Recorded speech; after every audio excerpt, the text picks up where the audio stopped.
Good evening, friends. And as there were vacations in the Karnataka side, we saw that there were a lot of sessions being done by Mr. S.R. Somashekar. But be that as it may, despite his busy schedule, he has accepted what we can say as part two in respect of this act, the Guardians and Ward Act 1890, the salient features. It can also be construed as a bird eye view or the unlocking of all these aspects. We are thankful that Sir has accepted our invite. And as usual, we will not take much time in the introductory part. We are also glad to be associated with Sri Vikram and Associates. Over to you, sir. Good evening, Mr. Vikas Chetrat, and good evening, participants. A little less than 2 months back, that was on 23rd. You are able to? Yes. That was on 23/3/2025. On this platform, I spoke about Hindu Minority and Guardianship Act. I just thought that I should refer to section 29 of the Guardian and Wards Act also. On the day I spoke about Hindu Minority and Guardianship Act. Then as a second thought, I decided that I should have a separate session on Guardian and Wards Act. First thing, this Guardian and Wards Act is religion neutral. It applies to Hindus, Mohammedans, Christians, Parsis. While the Hindu Minority and Guardianship Act, as the very name suggests, is applicable to Hindus. A rough distinction I am making. Hindu Minority and Guardianship Act is essentially a substantive law, while the Guardian and Wards Act is a mix of both procedural and substantive law. There are a few provisions in the enactment which have that substantial law flavor, whereas the rest of the provisions are all procedural. As the year in which the enactment came into force suggests, that is 1890, it's a pre-constitution legislation, while the Hindu Minority and Guardianship Act 1956 is a post-constitutional legislation. Now, a few important definitions under the Hindu Guardian and Wards Act need to be borne in mind to understand that. Section 4. In this act, unless there is something repugnant in the subject or context, minor means a person who, under the provisions of the Indian Majority Act, is deemed not to have attained his majority. That is 18 years. If in respect of a property someone is appointed, then it extends to 21. Guardian means a person having the care of the person of a minor or of his property, or both of his person and property. So it could be of the person of the minor and could also be of his property. Ward means a minor for whose person or property or both there is a guardian. So a ward is obviously a minor, but a guardian would have been there both for his person and for property. Subsection 4, section 4 is also important. Before that, I will go to subsection 5, court, which is the court. Court as defined under this Act A. The district court having jurisdiction to entertain an application under this Act for an order appointing or declaring a person to be the guardian. As per the Act, it is the district court which has jurisdiction to entertain an application under this Act for an order appointing or declaring a person to be a guardian. What is the district court? That is defined in subsection 4. District court has the meaning assigned to that expression in the Code of Civil Procedure 1882. Now we have 1908, and includes a high court in the exercise of its ordinary original jurisdiction. But there are provisions in the enactment which indicate that the High Court may delegate the powers of a district court on any other court lower than that of the district judge, and the district judge can also make over the case to the other judges in his jurisdiction. As far as Karnataka is concerned, senior civil judges are given that power, the delegated power they are exercising. 5A, I read district court is that. B, where a guardian has been appointed or declared in pursuance of any such application, that is by the district judge, the court which, or the court or the officer who appointed or declared the guardian, or is under the SAT deemed to have appointed or declared the guardian, may be under the court of wards or something. In any matter relating to the person of the ward of the district court having jurisdiction in the place of the ward for the time being ordinarily resides, in respect of any proceeding transferred under section 4A, the court or the officer to whom such proceeding has been transferred. The other definitions are not very material for us. Now, procedural aspects are contained in chapter 2 with the title Appointment and Declaration of Guardians. It commences from section 5 and ends with 19. This is important for practitioners. Section 5 has been repeated.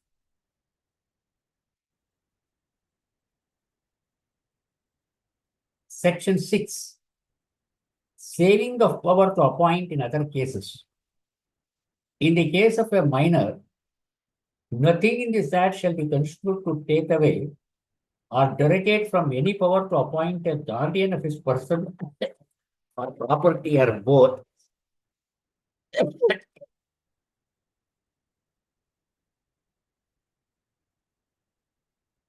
which is valid by the law to which the minor is subject. If under the Court of Wards Act or any other act, he has been appointed, or there is a testamentary guardian, by virtue of a will, he confers the power, the testator confers the power on somebody to act as the guardian of the person or property of a minor. All those things are saved by the Guardian and Wards Act. Section 7 is important for the practitioners. Power of the court to make order as to guardianship. Subsection 1. Where the court is satisfied that it is for the welfare of the minor. The stress here is the welfare of the minor. It is not the right of the person who approaches the court or the opponent who opposes the petition. What is to be kept in view is the welfare of the minor, that an order should be made. So the court should be satisfied. Of course, for everything, the court should be satisfied. For the court to arrive at that satisfaction, counsel representing their clients should place necessary material. What are the powers? A, appointing a guardian of his person or property or both.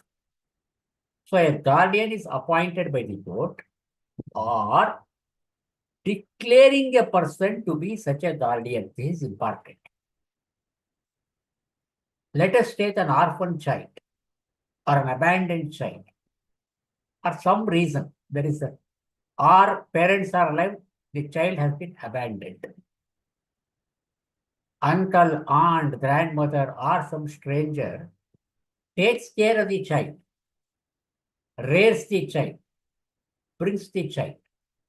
But what is the legal status of that person who rears the child or takes care of the child?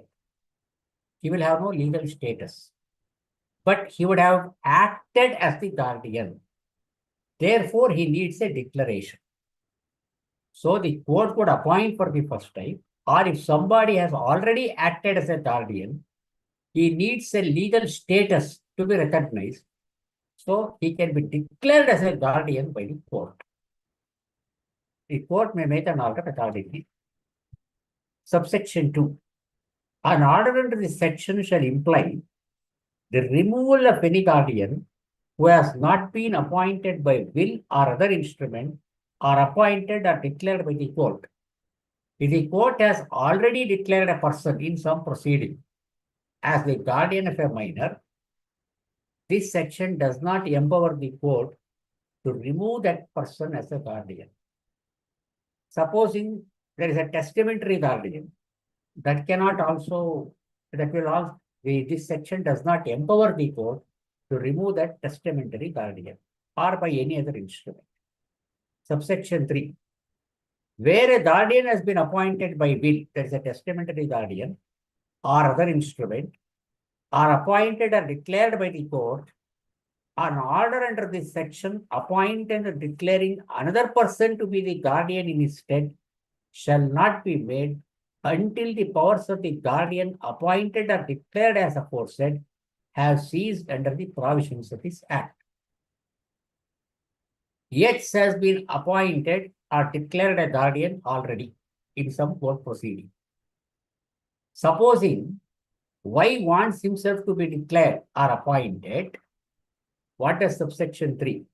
Where a guardian has been appointed by will or other instrument or appointed or declared by the court, an order under this section appointing or declaring another person, X was already appointed or declared, or X was a testamentary guardian, but Y in his stead wants to be declared as a guardian or wants to be appointed as a guardian, but X can be, Y can be appointed or declared only after the guardianship of X, who has already been appointed or declared or a testamentary guardian, has ceased.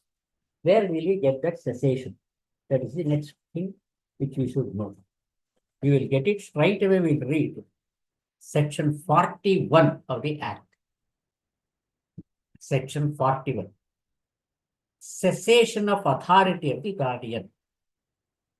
When does the authority of a guardian appointed by the court or declared by the court would cease, would come to an end? The powers of a guardian of the person, the powers of a guardian of the person. So a guardian can be appointed both for the person of the minor and for the property of the minor. If it is a case of a guardian appointed for a person, when does his power cease? The powers of a guardian of the person cease, A, by his death. So first contingency is death, obviously. Removal or discharge. Provisions are available in the Act for removing him or discharge. By the court of wards, assuming superintendence of the person of the ward. We have this court of wards Act, practically defunct, but anyway, not much made use of. That Act is still there. By the ward ceasing to be a minor, obviously, something like the provisions of Order 32 CPC.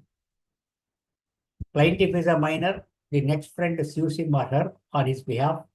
Defendant is a minor, guardian is appointed. The minor attains majority. So it is for the minor to elect either to continue the suit or to defend the suit. So usually the application is filed for discharge of the guardian. In the case of a next friend, no such application, just sufficient to say that I have attained majority. I will continue with this suit. Task date would be suitably amended. I am only drawing a parallel between them. By the ward ceasing to be a minor. In the case of a female ward, by her marriage to a husband who is not unfit to be a guardian of her person. There may be several reasons where the husband is also unfit to act as a guardian. So if he is not unfit to act as a guardian, a female ward, in the case of female ward, it is the husband who will be the guardian. In the case of female ward, by her marriage to a husband who is not unfit to be a guardian, or the guardian is appointed or declared by the court by her marriage to a husband who is not in the opinion of the court so unfit. E. In the case of a ward whose father was unfit to be the guardian of the person of the ward, by the father ceasing to be so, or the father was deemed by the court to be so unfit, by his ceasing to be so in the opinion of the court. This is in respect of the person of a minor, subsection 2. The powers of a guardian of the property cease by his death, removal or discharge, same thing. By the court of wards, assuming superintendence of the property of the ward, or by the ward ceasing to be a minor. Subsection 3. When for any cause the powers of a guardian cease for any of the reasons for any of the reasons stated in sections 41(2) and 41(1), the court may require him, or if he is dead, his representative to deliver as it directs any property in his possession or control belonging to the ward, or any accounts in his possession or control relating to any past or present property of the ward. When he has delivered the property or accounts as required by the court may declare him to be discharged from his liability, save as regards any fraud which may subsequently be discovered. The reason behind all these provisions is court is said to be a parens patria in the case of minors. So it is the court which practically acts as the guardian of the minor, and therefore it takes care of all these things in the case of minor. Then section 42 is also important. Appointment of successor to guardian dead, discharged or removed. When a guardian appointed or declared by the court is discharged, or under the law to which the ward is subject, ceases to be entitled to act as such, or guardian appointed by the will or other instrument is removed or dies, the court of its own motion or on the application under chapter 2 may, if the ward is still a minor, appoint or declare another guardian of his person or property or both, as the case may be. These situations rarely come, but as practicing lawyers, you should be aware that such provisions exist. When a client comes to you with a situation of this type, you should not be lost in wilderness. Well, if you read the entire scheme of the act, it will certainly throw some light. Now, so section 7, as I told you, speaks about appointing a person as a guardian or declaring a person. He has himself acted, taking care of the child. He wants a legal status. In this context, I may slightly deviate. Now we have the Juvenile Justice Care and Protection of Children Act. It is of 2015. Earlier we had of 2000 and all that. There is a provision for adoption. We have the Hindu Adoptions and Maintenance Act, a statutory enactment which governs the adoption of persons below the age of 15 years and unmarried persons who essentially belong to Hindus. Mohammedan law does not recognize adoption at all. Decisions would go to show that the canon law of Christians does not prohibit adoption, though there is no provision for adoption. Why this? Incidentally, I am telling you this. Before the Juvenile Justice Act was enacted, in a situation of the kind I mentioned, some person takes care of the child. Though not in the eye of law, practically he would have adopted the child. But there is no legal status. If he is not a Hindu, there is no question of adoption by resorting to any ceremony. Even if he is a Hindu for some reason, let us say he has crossed the age of 15 years, but not attained the age of 18 years, there cannot be a valid adoption even under the Hindu Adoptions and Maintenance Act. And people had to be taken to foreign countries. In the matter of these inter-country adoptions, the Supreme Court gave some guidelines in that famous Lakshmikant Pandya's case. Now, all that would not be necessary because under the Guardian and Wards Act, there is a provision for for adoption itself. In fact, the jurisdiction prior to 2021 amendment was with the district courts. Now the jurisdiction is given to the district magistrates in the matter of adoption. Therefore, all that is meant to give that Lakshmikant Pandey's case was in the context of giving some legal status to the person, because what they were doing is they were getting the guardian appointed because there is no provision for adoption then because he had crossed 15 years. still a minor, or he belonged to a religion other than Hindus. No question of adoption. Therefore, in such situations, under the Guardian and Wards Act, he used to get a declaration that he has been acting as a guardian. Please declare me as a guardian. Now, all that situation would not be there. It is only of academic interest to the legal fraternity. Then, who are the persons who are entitled to apply for an order in terms of Section 7? Section 7, I said, court has the power to make an appointment, or court has the power to declare a person as a guardian. Who are those persons who can make an application for that purpose? That is covered by Section 8. An order shall not be made under the last foregoing section except on the application of. So the lotus stand is a person. A.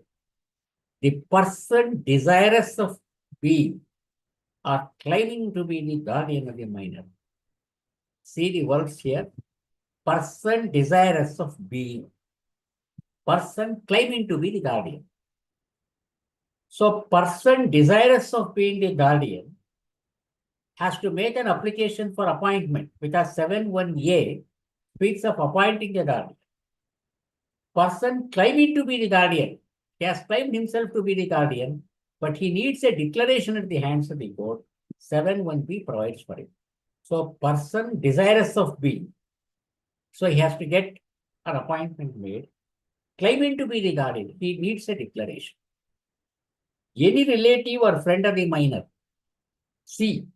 The collector of the district or other local area within which the minor ordinarily resides or which he has property. Very rarely that is ignored.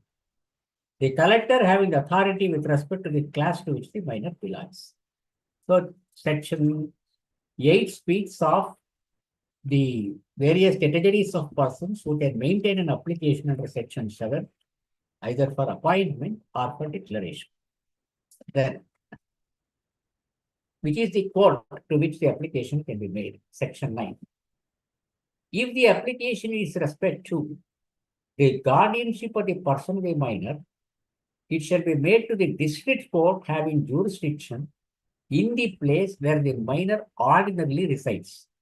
So we can't import our knowledge of Section 16 to 20 CPC, cause of action arises, defendant resides, property, no. Where the minor ordinarily resides.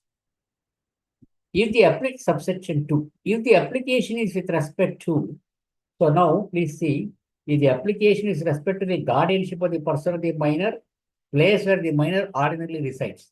Subsection 2, if the application is with respect to the guardianship of the property of the minor, it may be made either to the district court having jurisdiction in the place where the minor ordinarily resides, or to a district court having jurisdiction in a place where he has property. So option is given to that person who wants to make an application. He can make an application in the court where the minor ordinarily resides, or in the court where the property is situated, if it is a question of appointment of him as a guardian for the property. If it is for the person of the minor, it can only be in the place where the minor ordinarily resides. Subsection 3. If an application with respect to the guardianship of the property of a minor is made to a district court, other than that having jurisdiction in the place where the minor ordinarily resides, the court may, because I told you under subsection 2, application for appointment of a guardianship or the property of the minor can be made either in the place where the minor ordinarily resides or in the place where the property is situated.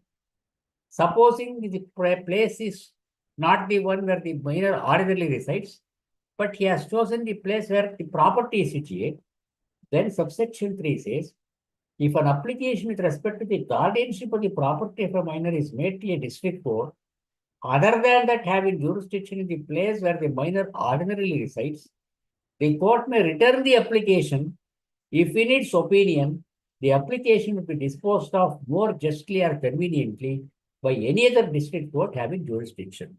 So if the court to which this application is made thinks, true, the property is situated within my jurisdiction, but the minor resides elsewhere, therefore it may order for return. It is not 7 Rule 10 or something. Provision itself provides for it. So kindly do not make applications under 7 Rule 10 and all that. Section 9 itself provides for that. Then, form of application. This is equally important. Don't go by the provisions of Order 7 Rule 1. Section 10 says what should be the form of application.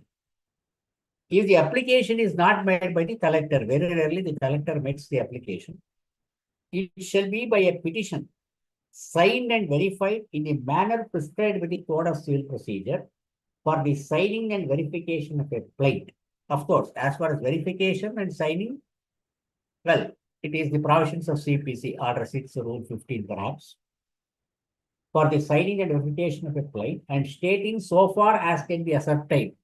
What are the particulars to be given? I am again repeating, don't go by what is mentioned in Order 7, Rule 1. Follow what is stated in Section 10. Only verification and signature as per CPC. Rest of the contents not as per Order 7, Rule 1, but as stated in Section 10.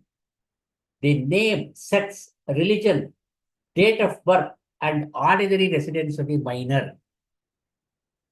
Where the minor is a female, whether she is married, and if so, the name and age of her husband. Here, something needs to be stated. This Guardian and Wards Act is of the year 1890. The Hindu Marriage Act is of the year 1955. Under the Hindu Marriage Act of 1955, a girl below the age of 18 years cannot marry at all.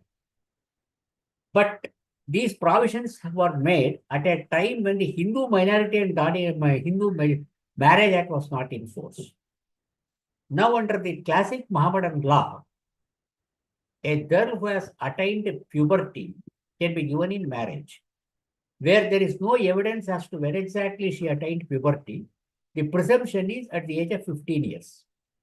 Now, a question would arise whether, in view of the provisions of the Prohibition of Child Marriage Act, which provides for a minimum age in the case of a groom 21 years, in the case of a bride 18 years, the Muslim personal law would prevail. That's a moot question. Probably the matter is before the Supreme Court. Various high courts have taken different views. So let us not delve into that because it is purely outside the subject. But why I am telling is, where the minor is a female, whether she is married, and if so, his name.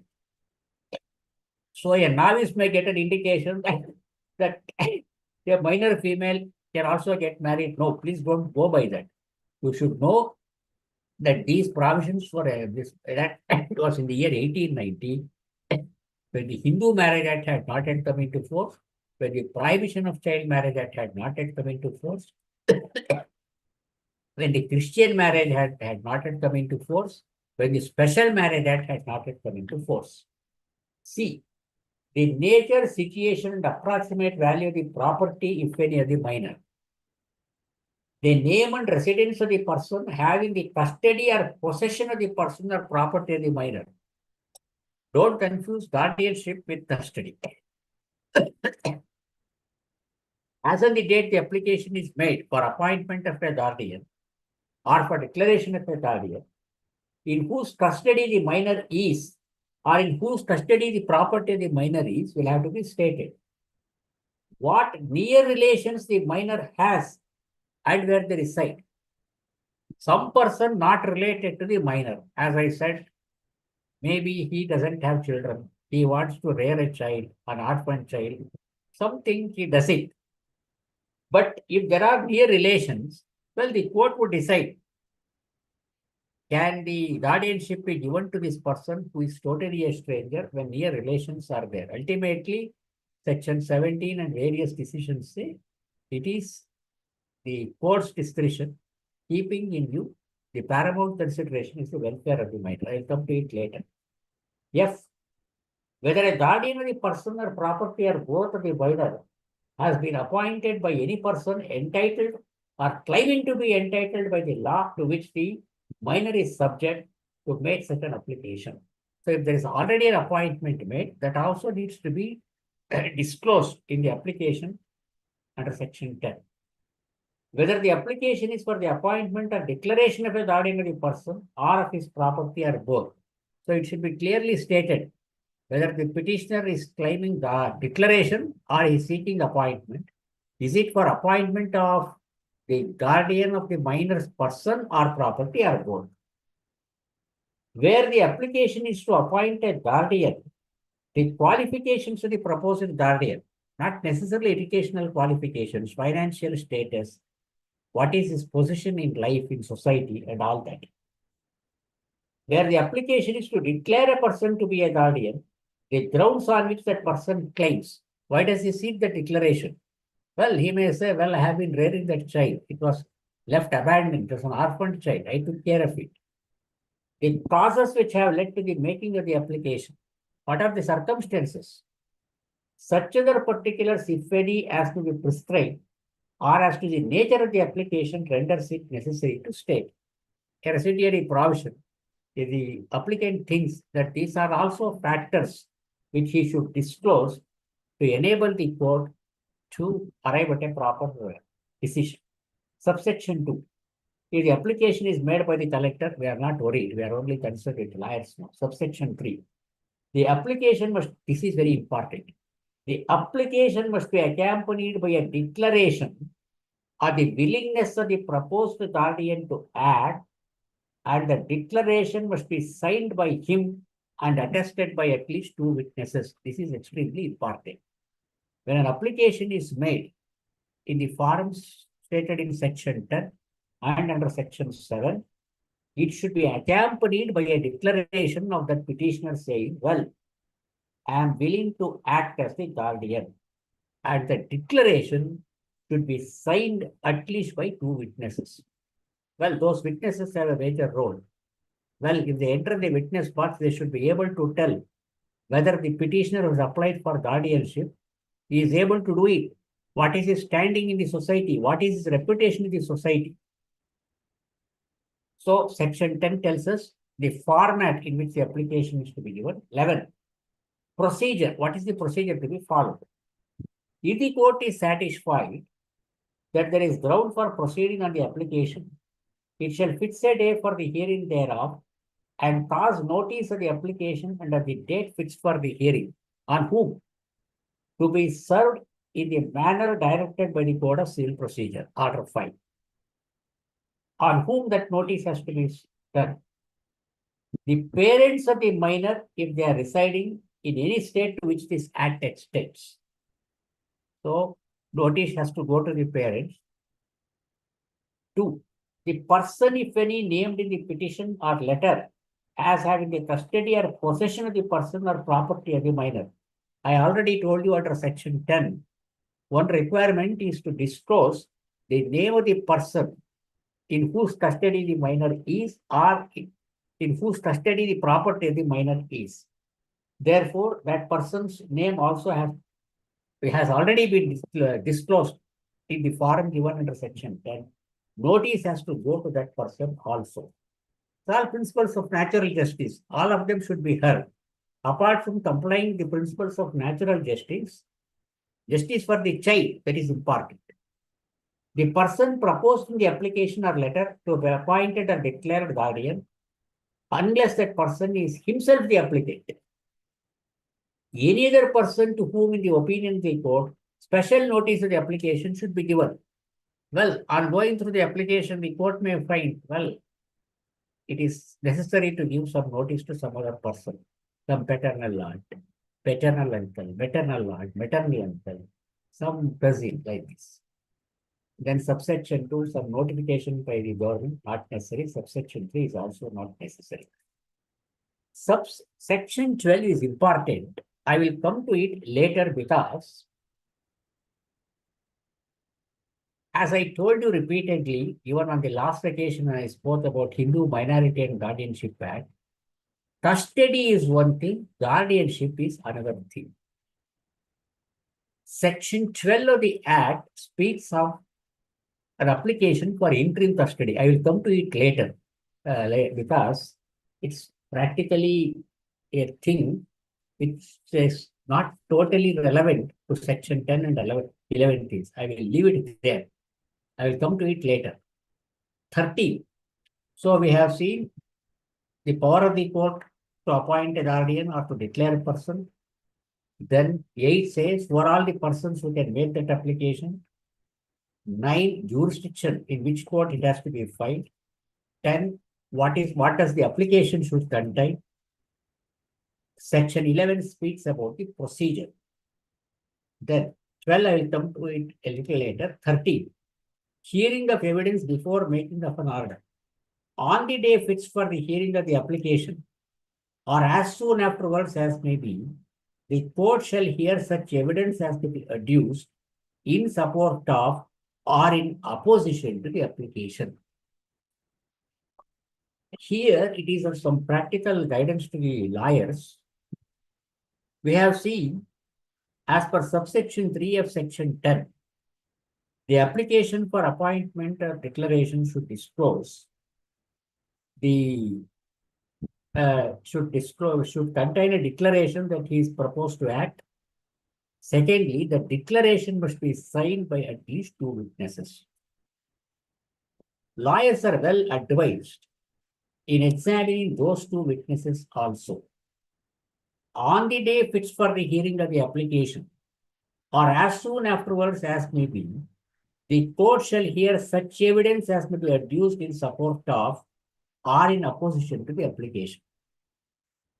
Maybe there is no respondent in this case, or some public notice is given, nobody turns up, or the person shown as the respondent himself does not turn up, or he turns up and contests the case.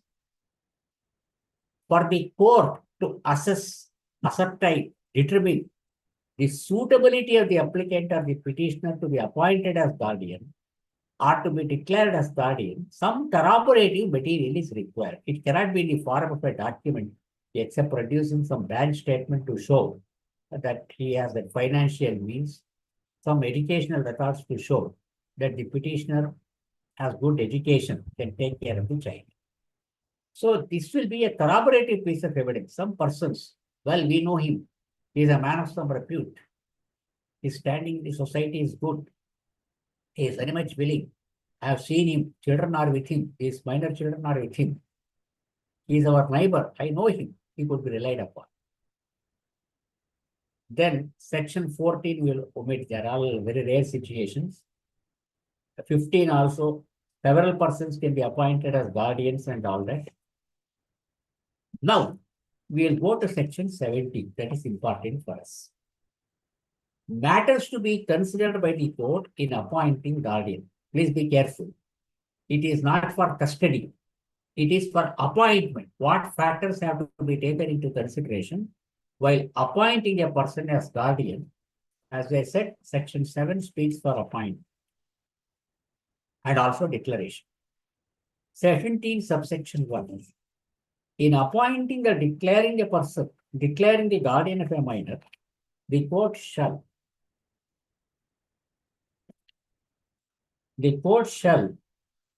subject to the provisions of this section, be guided by what consistently with the law to which the minor is subject appears in the circumstances to be for the welfare of the minor. So it is the court's duty to satisfy itself, to ensure itself, well, by appointing Mr. X as the guardian or as declaring him as the guardian, the minor will be safe in his or her hands. It is the court's duty. There are a number of decisions. A few of them I will bring to your notice with one important decision a little later. I am repeating, section 17(1) speaks of the factors to be considered by the court while appointing the guardian or declaring the guardian. I'll come to custody later. Subsection 2. In considering what will be for the welfare of the minor, the court shall have regard to the age, sex, and religion of the minor, the character and capacity of the proposed guardian, and his nearness of kin to the minor, paternal aunt, paternal uncle, maternal grandmother, paternal grandmother, various other persons. Nearness of kin to the minor, the wishes, if any, of the deceased parent Supposing it is a case of some testament, or parent was expressing, in the event of my death, there is nobody to take care, mother is dead, I am not keeping in good condition, any day I may die. My minor children should be safe in the hands of so and so. Nearness of kin to the minor. The wishes, if any, of a deceased parent, it is something like a will. It is said that the court should sit in the armchair of the testator. So here also, the wishes of the deceased parent will have to be taken care of. And any existing or previous relations of the proposed guardian with the minor are, so subsection 1 speaks of the paramount consideration is welfare. Subsection 2, well, we'll have to take into consideration the age of the child, sex of the child, religion, every other factor. Subsection 3, if the minor is old enough to form an intelligent preference, the court may consider that preference. This is an act of 1890. So even in 19th century, the persons who drafted the enactment thought that a minor may also be old enough to form an intelligent preference.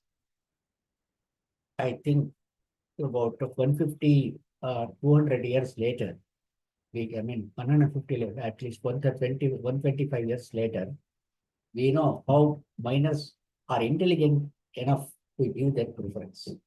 That's absolutely the requirement. Here we have got number of decisions. The courts will have to call the minors inside their chambers, uninfluenced by the parents. The court should talk to them, call the parents also. In fact, in one decision I have found, the Supreme Court said, we called the minor and the parents separately to our chambers. We have interacted with the child. The child is quite intelligent to make his or her preference. Well, children are growing, they know everything. And it has been said, the child is already with in a place where he has his brothers, sisters, and all that. The child is quite comfortable. There is no point in shifting the child to the mother. The court shall not appoint or declare any person to be a guardian against his will. This is extremely important. If the child does not, it is not only in the case of custody, it is in the case of declaring a person as a guardian also. The welfare of the child is important. The preference that the child gives is important. And if the child says, no, I do not want him to be my guardian, of course, the court may not understand these legal words, guardian, custody, and all that. With whom do you like to go? Whom do you want your person to be, to take care of? The child may say, I want my father, I want my grandmother, I want my uncle, paternal uncle, so and so. Then, section 18, we can leave that. All right, what of the course? Where a collector is appointed or declared by the court by virtue of his office to be a guardian of the property, we shall leave it. That is not required. Then 19. Nothing in this chapter shall authorize the court to appoint or declare a guardian of the property of a minor whose property is under the superintendence of a court of wards. The Court of Wards Act is still existence. It deals with power of superintendence and all that. Now, if the court has already appointed a guardian or declared a person under that act, that is by the Court of Wards, under this act, nothing in this chapter shall authorize the court to appoint and declare a guardian the property of a minor whose property is under the superintendence of a court of wards, or to appoint or declare a guardian of the person, A, of a minor who is a married female and whose husband is not, in the opinion of the court, unfit to be the guardian of her person. This is important. B, of a minor other than a married female whose father or mother is living and is not, in the opinion of the court, unfit to be the guardian of the person. Obviously, if she is married, it is the husband. If not married, then parents. Of a minor whose property is under the superintendence of a court of wards competent to appoint a guardian of the person.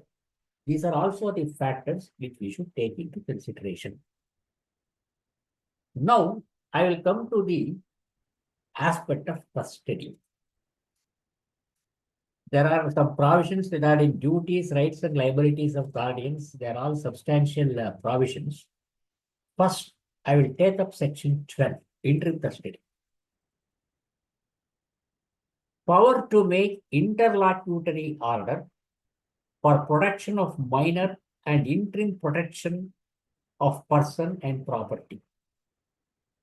The court may direct that the person, if any, having the custody of the minor shall produce him or cause him to be produced at such place and time and before such person as it appoints, and may make such order for the temporary custody and protection of the person or property of the minor as it thinks proper. It is for interim custody. Pending the adjudication of the main petition under section 7, well, where the child should be, it is not interim guardianship, it is interim custody. If the minor is a female who ought not to be compelled to appear in public, the direction under subsection 1 for her protection shall require her to be produced in accordance with the customs and manners of the country, further addition and others. Nothing in this section shall authorize the court to place a female minor in the temporary custody of a person claiming to be her guardian on the ground of his being her husband, unless she is already in his custody with the consent of her parents. This is, if any, or any person to whom the temporary custody and protection of the property of a minor is entrusted to dispossess otherwise than by due course of law any person in possession. Section 12 speaks of interim custody. I have gone through the entire enactment. I have also made a check with Meta AI. The Guardian and Wards Act as such does not make a provision for passing custody orders, final orders. Let us be very clear about it. Then how does the court exercise its jurisdiction? It is exercised under section 26 of the Hindu Marriage Act when a matrimonial proceeding is pending. Some courts have exercised it under inherent powers. When habeas corpus petitions are filed, they are done under the writ jurisdiction. So section 12 of the Act speaks for only interim custody. This interim custody visitation rights, we don't find any provision in the Guardian and Wards Act. Section 12 speaks of interim custody only. 7 speaks of appointment or declaration. It doesn't speak of custody or visitation rights. Let us be very clear about this. Now, section 12, as I said, in a pending proceeding, an interlocutory order can be made for temporary custody. Now, we shall straight away go to sections 25 and 26. You will find that sections 25 and 26 are a different chapter, chapter 3, duties, rights, and liabilities of guardians. Chapter 3 is essentially a substantive law. There we have the sections 25 and 26. The other provisions which I read till now are found in chapter 2, which is a procedural enactment, appointment and declaration of guardians. Now, we will go to section 25. Title of the guardian for the custody of the ward. If a ward leaves or is removed from the custody of a guardian of his person. So, a ward or a minor is in the custody of a guardian. He or she just leaves the place without telling anybody, or removes from the custody, or is removed from the custody. Some person, the child is playing there, or he or she is on her way to the school or some friend's house or playground. Somebody removes him, takes him. if a ward leaves on its own or is removed from the custody of a guardian of his person, forcibly also, the court, if it is of opinion that it will be for the welfare of the ward to return to the custody of his guardian, may make an order for his return, and for the purpose of enforcing the order, may cause the ward to be arrested, may cause the only for that purpose, may cause the ward to be arrested and to be delivered into the custody of the guardian. So arrested not by using any physical force, as is done by the police in exercise of their powers under CRPC or now PNSS. Only for that limited purpose. Please understand, 25 also does not speak of an order for custody. It only says, if the minor on its own or his own leaves the custody of the guardian or is removed from the custody of the guardian, the court, if it is of opinion that it will be for the welfare of the ward to return the custody of his guardian. So application under section 25 is only for that purpose. The child was in my custody. The child has left on its own. We do not know where the child has gone. Or somebody, the respondent, forcibly took away my child. I was in the house, I was in my office. I am given to understand that the child was going to the school or playground or somebody has taken it. Then the court will pass an order, what? For return. If the court thinks it will be for the welfare of the ward, the child might have good reasons for leaving the custody. Maybe this guardian was harassing the child. The child might think there is no point in my staying, it may just leave the ward. Or some person might have taken, it have removed. But whether that removal was justified, whether the child leaving was justified, has to be taken into consideration when the court passes an order for return. So 25 is for return of the custody, return of the child to the custody. And for the purpose of enforcing the order, that for the purpose of arresting the ward, the court may exercise the power conferred on a magistrate of the first class by section 100 already. The residence of a ward against the will of his guardian is a person who is not his guardian, does not of itself terminate the guardianship. The residence of a ward against the will of his guardian. I am the guardian. I want the child to be with me. But the child goes elsewhere. The residence of a guardian against the will of his guardian with a person who is not his guardian does not of itself terminate the guardianship. It will not. Then, section 26. Removal of the ward from the jurisdiction. A guardian of the person appointed or declared by the court under section 7, unless he is the collector or is a guardian appointed by the will, that is testamentary or other instrument, shall not, without the leave of the court by which he was appointed or declared, remove the ward from the limits of its jurisdiction, except for such purposes as you prescribed. That we will have to see the rules. The leave granted by the court under subsection 1 may be special or general and will be defined by the order granting it. So section 12 speaks of interim custody in a pending proceeding. Section 25 speaks of return of the ward to the custody, provided, well, that whether that removal or the child living was justified, that is required to be taken. Now, the rest of the provisions contained in this chapter 3, as I said, speak of the powers of the guardian. Then what is his relationship? Section 20 says, fiduciary relationship of the guard to the ward, remuneration of the guardian, control of the collector as the guardian, duties of a guardian, section 24.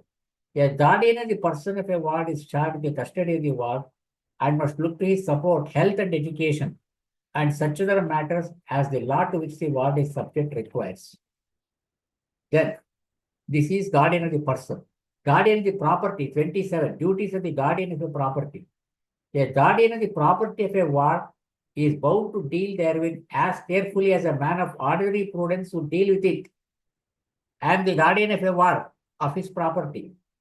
Just as I take care of my own property, I should take care of the property of the minor of the ward also. if it were his own, and subject to the provisions of this chapter, he may do all acts which are reasonable and proper for the realization and protection or benefit of the property. It is the duty of the guardian of a property.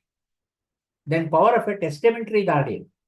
Where a guardian has been appointed by will or other instrument, his power to mortgage or charge or transfer by sale, gift, exchange, or otherwise immovable property belonging to his ward is subject to any restriction it may be imposed by the instrument.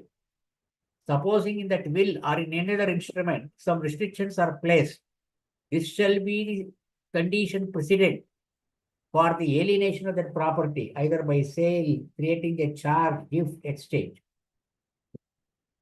Unless he has under this act been declared guardian, and the court which made the declaration permits him by an order in writing, notwithstanding the restriction to dispose of any immovable property. Though there may be some restrictions placed in the, imposed in that will, well, the court may think for this reason, those restrictions imposed in the will not come. 29 is important. At the last occasion, when I spoke about Hindu Minority and Guardianship Act, I had drawn the attention of the participants and is thinking that those participants are here, at least a few of them are here. What does Section 8 of the Hindu Minority and Guardianship Act tell us? The natural guardian, subsection 2, shall not, without the previous permission of the court, mortgage or charge or transfer by sale, gift, exchange, or otherwise, any part of the immovable property of the minor, or lease any part of said property for a term exceeding 5 years or for a term exceeding more than 1 year, beyond the date on which the minor will attain majority. Now, I told you on the last occasion, Section 8 of the Hindu Minority and Guardianship Act is almost a reproduction of Section 29 of the Guardian and Wards Act. And I also had told you that subsection 5 of Section 8 says, the Guardian and Wards Act shall apply to, and in respect of an application for obtaining permission of the court under subsection 2 in all respects, as if it were an application for obtaining permission of the court under 29 of the Act. This was one reason which persuaded me at the initial stage to cover Section 29 of the Guardian and Wards Act when I dealt with Hindu Minority and Guardianship Act. But then I thought that I should have a separate session for Guardian and Wards Act, and therefore stopped at Section 8 only. Maybe I said I would speak to you about Guardian and Wards Act a separate session. Now let us go to Section 29. If by any chance you have with you Section 8 of the Hindu Minority and Guardianship Act also, just keep it. 29. Where a person other than a collector or than a court appointed by him or a guardian appointed by the will or other instrument, testamentary, has been appointed and declared by the court to be the guardian of the property of a ward, he shall not, without the previous permission of the court, mortgage or charge or transfer by sale, gift, exchange, or otherwise, any part of the immovable property of his word. The word used in Section 8 is minor, here it is ward. Lease any part of that property for a term exceeding 5 years or for any term extending more than 1 year, beyond the date on which the ward will cease to be a minor.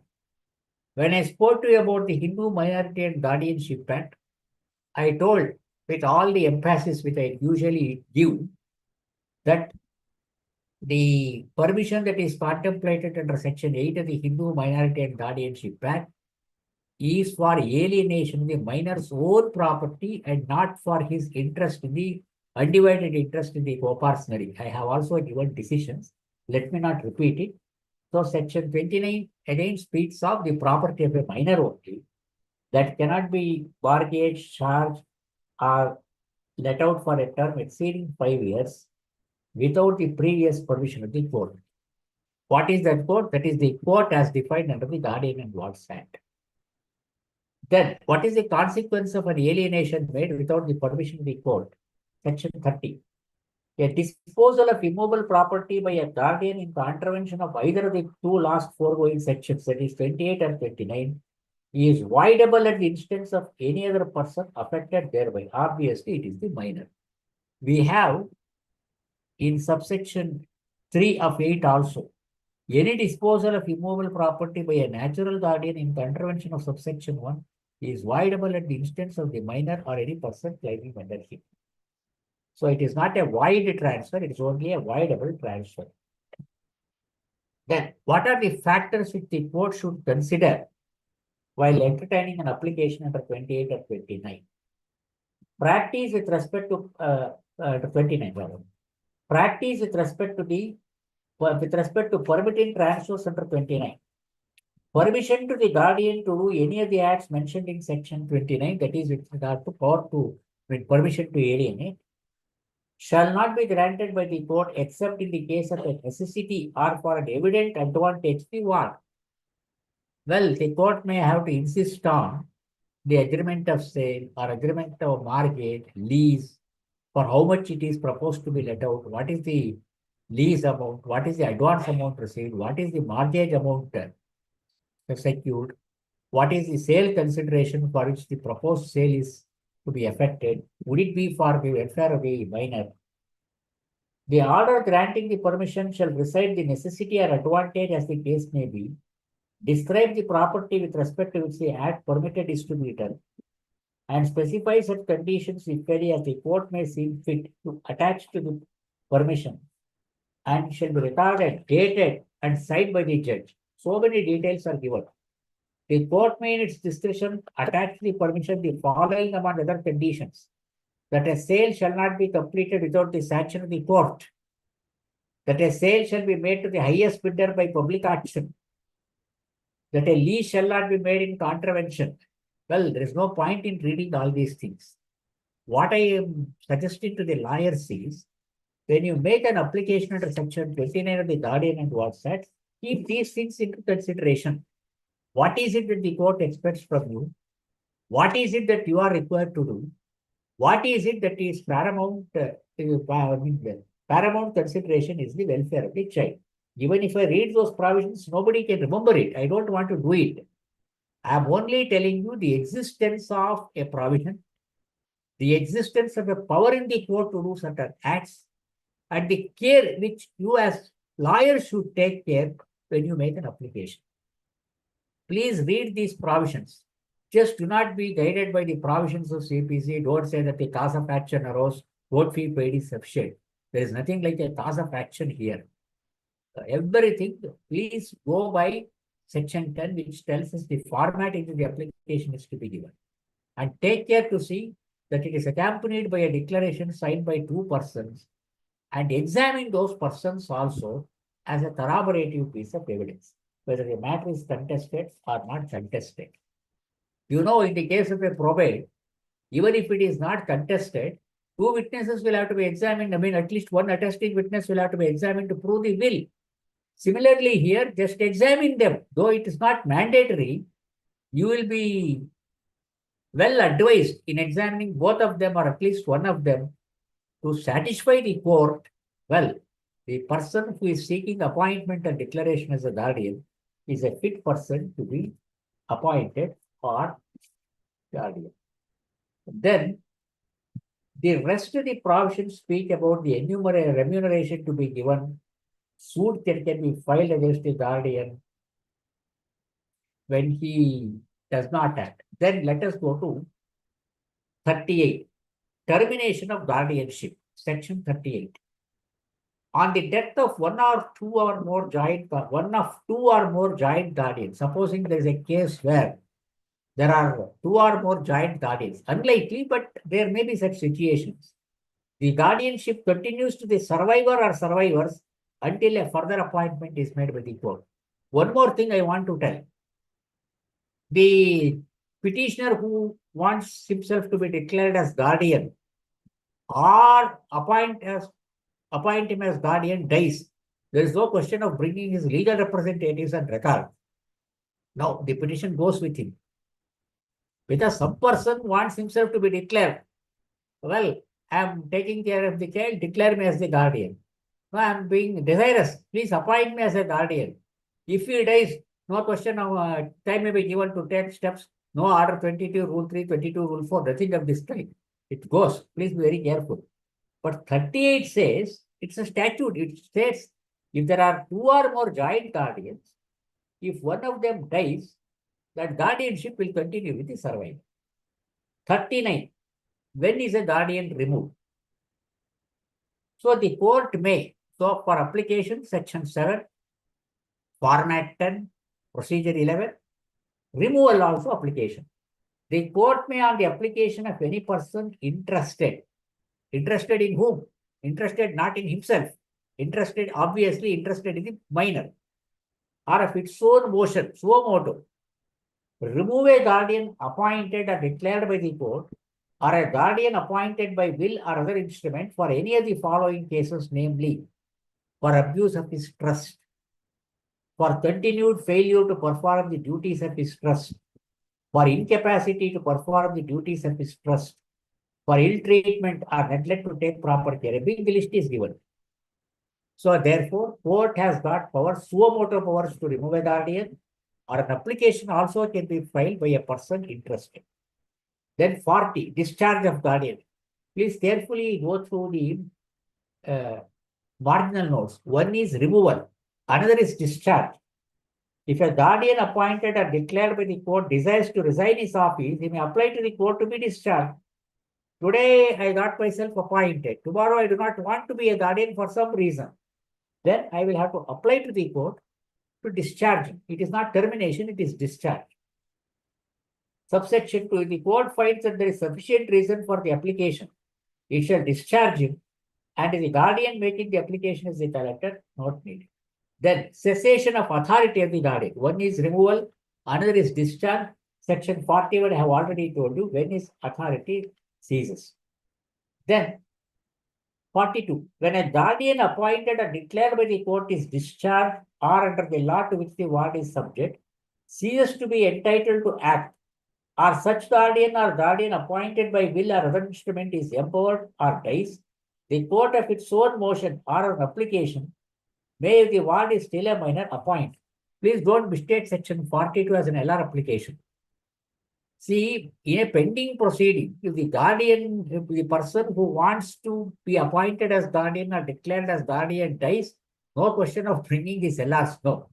But he has already been appointed, some person has already been appointed, he is discharged under section 40, or he dies in such an event, a fresh application can be made is what is stated. The other things are all procedural matters, 43 and other things. Now, what is this custody? I told you 12 speaks of interim custody, 25 removal of the ward, 26. Now, let us go to the Hindu Marriage Act, section 26.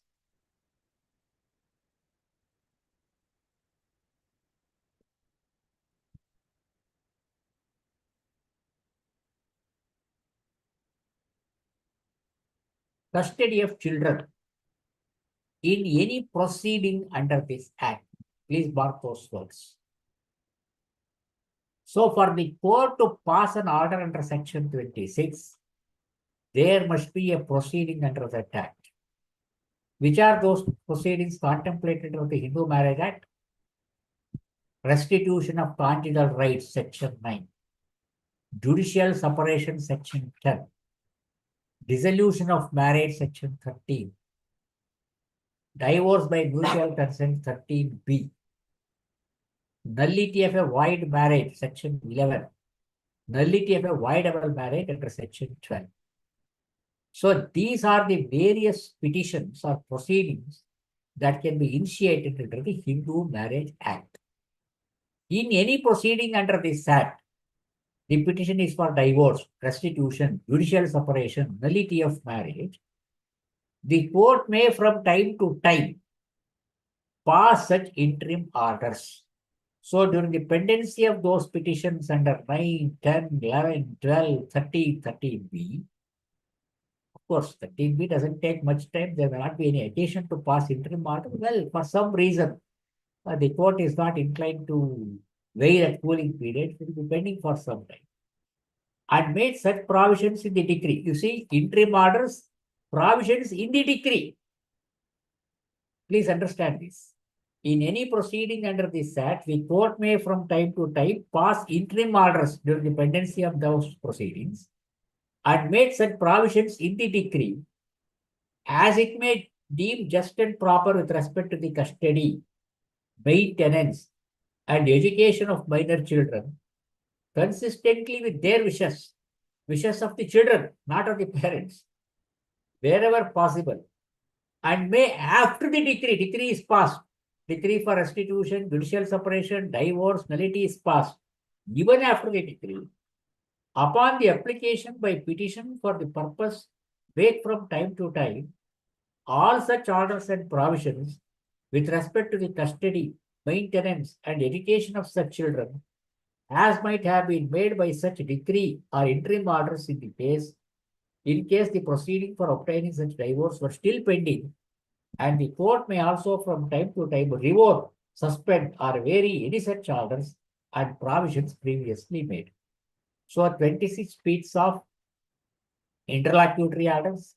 It speaks of making a provision for custody in the decree, and then post-decree also an application can be made, provided that the application for with respect to maintenance and education of the minor children pending the proceeding for obtaining such a decree shall as far as possible be disposed of within 60 days from the date of service of the notice.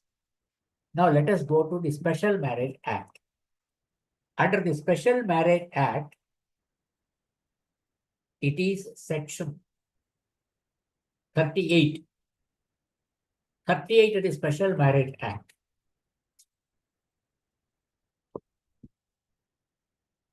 Custody of children.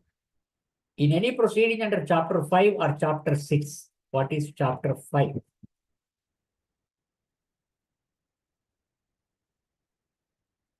Chapter 5, restitution of parental rights and judicial separation. Chapter 6, nullity of marriage and divorce. In any proceeding under Chapter 5 or Chapter 6, the district court may from time to time pass such interim orders and make such provisions in the decree as it may seem to it to be just and proper with respect to the custody maintenance. Same thing. Verbatim, what is found in section 38 is found in of the Special Marriage Act is found in section 26 of the Hindu Marriage Act. Then we have this Divorce Act. Here, of course, an incidental thing which I want to make it clear. This Divorce Act was earlier titled as the Indian Divorce Act. It is no longer Indian. That word Indian has been divorced from this act. It is now Divorce Act only. For what reason it is done, I am not very clear. So please don't use the word Indian as far as the marriage, Christian, Indian Christian Marriage Act. Here it's only the Divorce Act, not Indian Divorce Act. Let us be very clear about this. Now, under this Divorce Act, which is that provision which speaks for custody.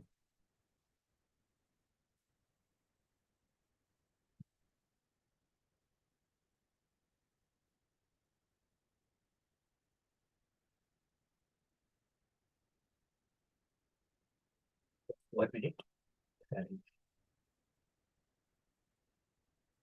Yes, these are enactments which we'll be familiar with the provisions of the Hindu Marriage Act, but these are provisions.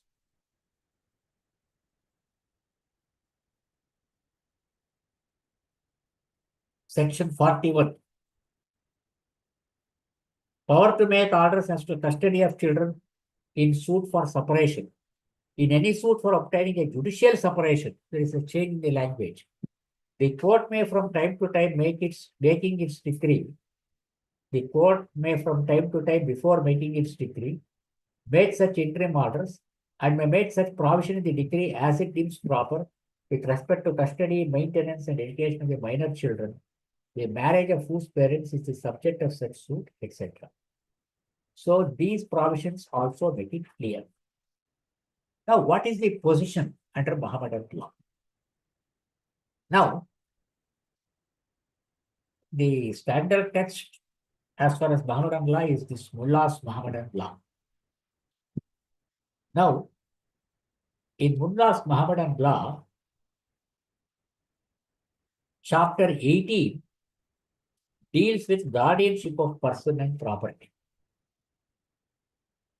Well, Mullahs, any book, whether it is Hindu law, Mohammedan law, CPC, TP Act, whatever it is, he has given a number to all those paras. In some books, it is mentioned as synopsis. In some books, as note number, para number, or whatever it is. In some books, it is mentioned as section also. I have seen lawyers saying section 340 of the Mohammedan law. It is not a codified enactment at all. Mullah, for his convenience, has given that number. Henceforth, don't say section so and so of the Mohammedan law. There are a few codified laws also with regard to Mohammedans: Dissolution of Muslim Marriage Act, Muslim Women Protection of Rights on Divorce Act, Muslim Women Protection of Rights on Marriage Act, Sharia Act. They are all codified. And there are some religion-neutral enactments like the guardian and wardship and some provisions. These are all things. But this classic Mohammedan law is obviously not codified. Mullah, for some purpose, has given it as some section. Let us not say it is section so and so. Now, this chapter 18 deals with guardianship of person and property. There, 349 says, all applications for the appointment of a guardian of the person or property or both of a minor are to be made under the Guardian and Wards Act. This position makes it very clear. So, Mullah makes it very clear that application for appointment of a guardian of the personal property of a Mohammedan minor is governed by the provisions of the Guardian and Wards Act. This will have to keep in mind. So, Special Marriage Act, for those married under the Special Marriage Act, we have that provision. Then, under the Divorce Act, we have that provision. Hindu Marriage Act, we have that provision. Section 12 of the Guardian and Wards Act speaks of only interim custody, 25 removal. Then, where is that the courts are getting powers to pass orders for custody and visitation rights? Well, I am given to understand that the courts are doing it under the writ jurisdiction and in exercise of the inherent powers, 26 of the Hindu Marriage Act and other things. Now, a few important decisions with regard to this appointment of guardians and more particularly the custody. One very important decision which everybody in the fields should read, if time permits, today night or at least tomorrow latest, is in this Rosie Jacob versus Jacob. Without reading this basic decision, our knowledge would be incomplete and our understanding of these things would be incomplete. 1973, Volume 1, SCC 840, Rosie Jacob versus Jacob. Para 15 at page 854 and the other relevant the law is beautifully summed up. Before going through the relevant para, I want to read one sentence in the first para of this judgment. It is for my own satisfaction and for those who have a flair for English language. The real controversy in these two appeals, by special leave preferred by the wife against her husband, lies in a narrow campus. These appeals are directed against the judgment and order of a division bench of the Madras High Court, allowing the appeals by the husband and dismissing the cross objections by the wife from the judgment and order of a learned single judge of the same High Court, dismissing about 25 applications 25 applications had been filed in a matrimonial matter, a few by the husband and a few by the wife. Please see, 25 applications seeking diverse types of reliefs presented by one or the other party in one single proceeding. 25 applications in all had been filed by the wife or the husband seeking one or the other relief. According to the learned single judge, Justice Maharajan, those very words used by the learned single judge in his order are reproduced by the Honorable Supreme Court. See the beauty of the language and the feeling that the learned judge had about this. These 25 applications represent but a fraction of the bitterness. They don't represent the entire bitterness or fraction.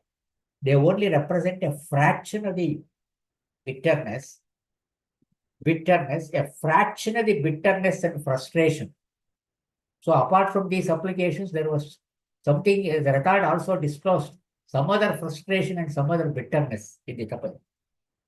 These 25 applications represent but a fraction of the bitterness and frustration of an accomplished Syrian Christian couple. So they were educationally well qualified.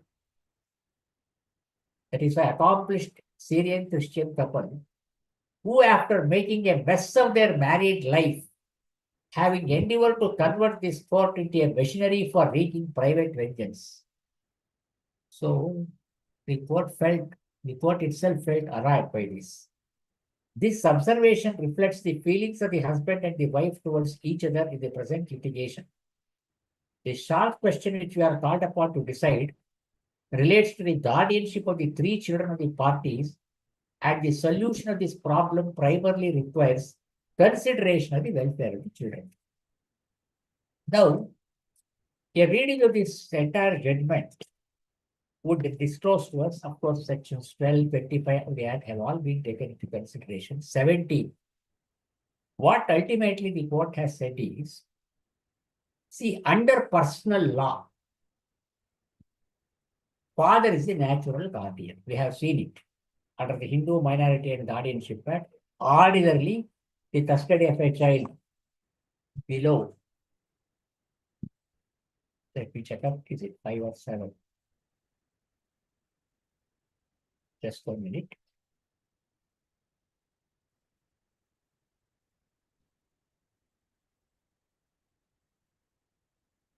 Section 6. In the case of the father, provided that the custody of a minor who has not completed the age of 5 years, shall ordinarily be with the mother, not guardianship. Guardian, father. Now, the same position obtains under the classic Mohammedan law. Let us go to this Mullah's Mohammedan law.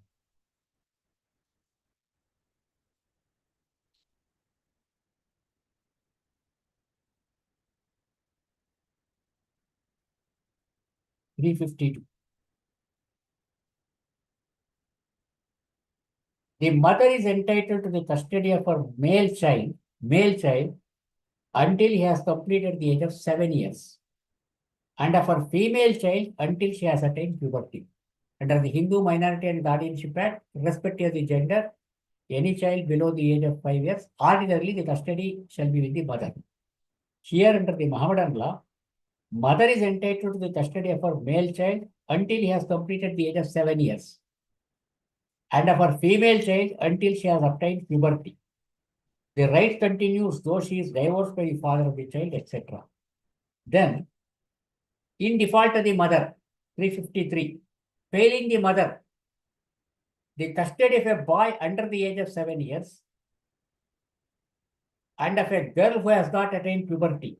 So even if he is a boy, if he is below 7 years, and a girl who has not attained puberty, belongs to the following female relatives, not male.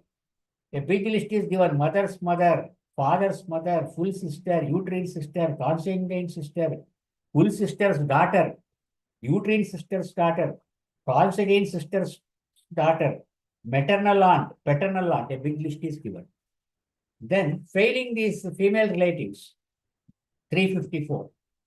A female, including the mother who is otherwise entitled to the custody of a child, loses the right of the custody if she marries a person not related, etc. Then 355, right of male paternal relations in default of female children. In default of the mother and other female relations, father, nearest paternal grandfather, etc. So all these things speak of custody. Therefore, depending upon the religion of the parties whom you are representing, please go through the provisions of the Hindu Minority and Guardianship Act, and then this Mullah's Bhagavatam Law, preferably, or any other book if you have, if you are comfortable. These things will have to be kept in.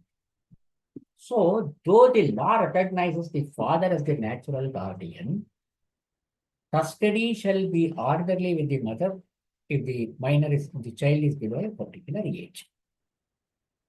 But merely because the natural guardian is the father, it does not mean that in all cases the custody should be given to the father. There will be umpteen reasons for that.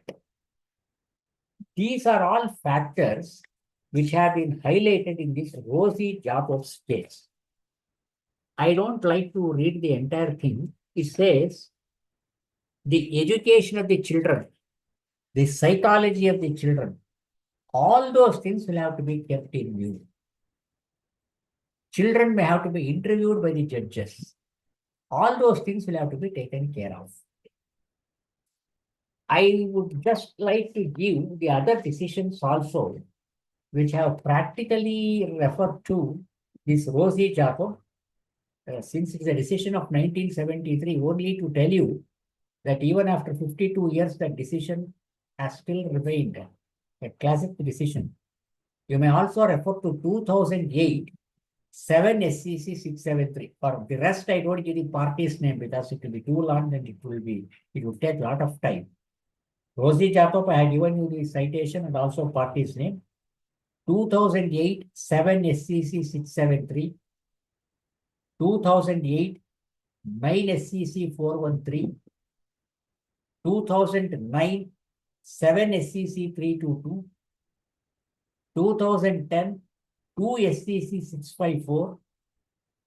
2013 15 SCC 790. 2015 8 SCC 318. A very recent one, 2024 7 SCC 564. I repeat, for the benefit of those who could not make a note of it, Rosie Jacob, I have already said, 2008 7 SCC 673, 2008 9 SCC 413, 2009 7 SCC 322, 2010 2 SCC 654, 2013 15 SCC 790, 2015 8 SCC 318, 2024 7 SCC 564. All these decisions invariably make a reference to Rosie Jacob. So, psychology of children, education, and it is not just financial capacity only. Well, in a given case, the father may be quite rich, quite educated, but on interviewing the child, examining the evidence, or interviewing the mother and the father, the court may come to a conclusion, despite the fact that father is financially well placed, is able to put the child in some big schools, spend money, yet in the interest of the child, having regard to the welfare of the child, the custody should be with the mother. These are not things about which there can be a thumb rule. It depends upon the facts and circumstances of each case. The rule ordinarily is to see that children below a particular age grow in the company of the mother, but it is not an exclusive. Let us take a situation where the father is dead. Father of the child is dead. The minor child is with the mother, obviously taken care of. The mother gets remarried. The mother gets remarried. Law permits it. Gets remarried. That husband to whom he is now married has already one or two children from his, let us say, he is also a person whose wife is dead or some divorce. He has some, or in case of the death of the wife, let us say more particular. He has some 2 or 3 children from the first wife. Now, he may not be willing to take care of the child of this woman. So this may be a situation where, I mean, this mother may not be willing because that he is not willing to take care of the child born to this mother from that man who is dead. So this may be a case where the custody of the child is given to the grandparents, maternal grandparents or paternal grandparents, maternal aunt, paternal aunt. So therefore, there cannot be an inflexible rule in these situations. So lawyers will have to be extremely careful. So it is not some adversary litigation. You will have to take care to see that the welfare of the child is important. Of course, in a lighter wing, your welfare is also important. You can't leave that. But at the same time, you must try to see that what is best for the child. It is not some other litigation where you can fight. You will have to take care of the interest of the child, and there's no need to put up evidence in all these cases. Please, you may also interview the child and find out. I don't think that's permissible, but still, just look at the situation and advise your clients. Courts also will do well to interview the child. Well, these are all provisions broadly. As I said, Guardian and Wards Act contains number of provisions regarding procedure. A few which also speak of the rights and liabilities of the guardian, his duties. I have given you a few decisions. You may read them at your leisure and pleasure. Now it is time for me to close. If there are any questions, if I can answer them, I will do it right now. Thank you for the insightful session as usual. There's one question. It says, can a guardian be removed or replaced? Can a guardian be removed? Yeah, or replaced. Yes, I have read that provision for removal of the guardian also. It is contained in section 39. Court may, on the application of any person interested or of its own motion, suo motu also, remove a guardian appointed or declared by the court or a guardian appointed by will. Circumstances, I did not read those various circumstances. Now that the question is asked, I will tell you. Number 1, abuse of his trust. B, for continued failure to perform the duties of his trust. For incapacity to perform the duties of his trust. Trust means trust in the child, not our usual trust under the Trust Act. For ill treatment or neglect to take proper care of his ward. For contumacious disregard of any provision of the Act or any order of the court. For conviction of an offence implying in the opinion of the court a defect of character which unfits him to be the guardian of his ward.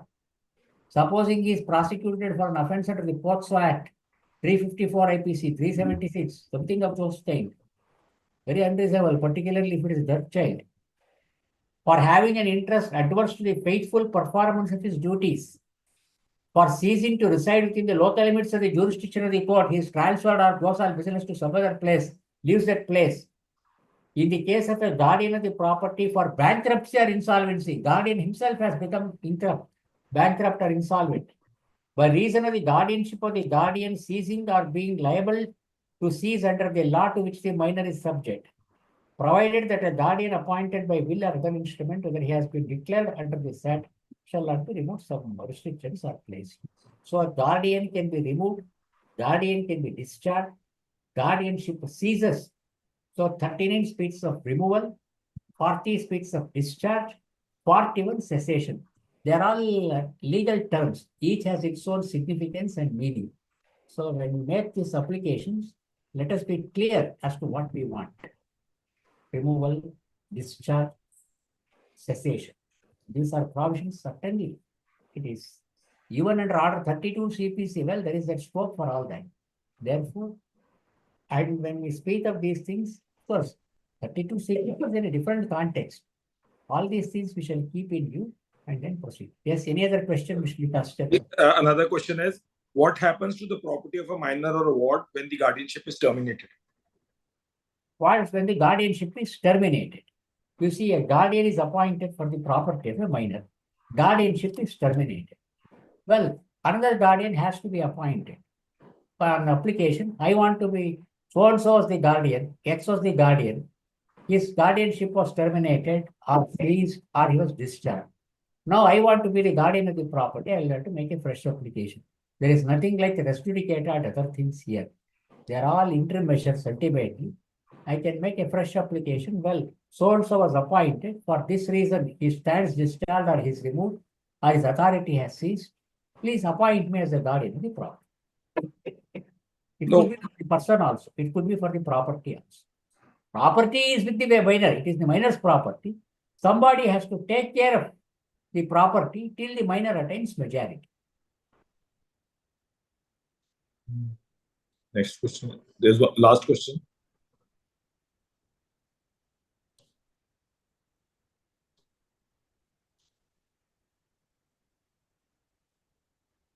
One is, can a guardian be appointed for a person of an unsound mind? Guardian can be appointed for a person of an unsound mind. Now, unfortunately, the Guardian and Wards Act does not deal with it. Now, in a pending proceeding under Article 32, well, if it is a case of a, in some other context, I had this question from some source. The Mental Health Care Act also doesn't directly deal with this. Earlier enactment was something I may have to examine, have a relook at this, because offhand I have some difficulty in answering this question. There's one. Yes. The last question is, can a guardian enter into contracts on behalf of a minor or a ward? Certainly, it should be for And what are the limitations? Certainly, it has to be for the welfare of the child. He has to make an application to the court for that purpose. The court has to give him that permission. It should be satisfied that it is really in the interest of the minor. As I said, some agreement of sale has to be produced, proposed agreement of sale at least, amount. The court may also call upon the intending purchaser to come before it and satisfy itself that he is really intending to purchase the property for the good sum. And after registration of the sale deed, the court may insist on production of the sale deed, directly pay the money to the hands of the purchaser instead of giving it to the guardian. All that care will have to be taken. Thank you, sir. Because it was something different topic, some questions had actually popped up. Thank you. And thank you to Mr. Kaushik and his wife for sparing the time on the weekend. Thank you. Thank you. Good Thank you. night.